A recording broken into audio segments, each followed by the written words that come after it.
ইরানের Islamic revolutionary guard corps আইআরজিসিকে সন্ত্রাসী হিসেবে চিহ্নিত করার সিদ্ধান্ত নিয়েছে ইউরোপিয়ান ইউনিয়ন। বৃহস্পতিবার বেলজিয়ামের রাজধানী ব্রাসেলসে ইইউভুক্ত দেশগুলোর পররাষ্ট্রমন্ত্রীদের বৈঠকে জোটের সন্ত্রাসী সংগঠনের তালিকায় আইআরজিসিকে অন্তর্ভুক্ত করার এই সিদ্ধান্ত নেওয়া হয়।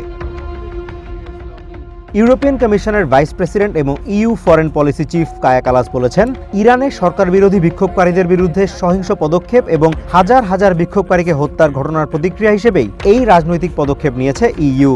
The EU already has sweeping sanctions in place, and today ministers agreed to designate Iran Revolutionary Guard as a terrorist organization. ইইউর সন্ত্রাসী সংগঠনের তালিকায় জঙ্গি গোষ্ঠী দাইশ, ফিলিস্তিনের হামাস, লেবাননের হিজবুল্লাহ, আল কায়দা সহ আরো অসংখ্য সশস্ত্র গোষ্ঠী রয়েছে।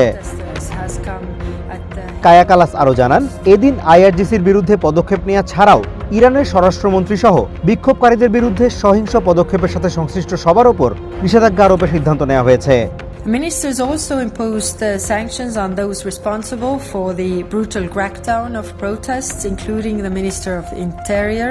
ইরানে অবৈধভাবে আটক ইউরোপিয়ান ইউনিয়নভুক্ত দেশগুলোর নাগরিক সহ ইরানিয়ানদের অবিলম্বে মুক্তির দাবি করেছে EU.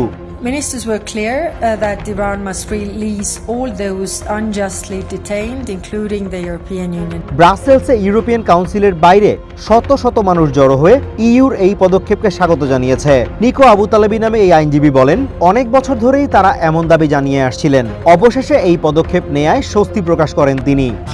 It means a lot. We've been asking this for years. Mariam Rajabi have been asking this for years. তিনি আরো বলেন, ইরানের অভ্যন্তরীণ বিষয়ে আমেরিকা বা অন্য কোনো দেশ হস্তক্ষেপ করুক তা তারা চান না। তবে আইআরজিসির মতো একটি নৃশংস বাহিনীর সাথে কোনো ধরনের আলোচনা চলতে পারে না বলে স্পষ্ট করে বলেন তিনি। What we just ask is support us like that.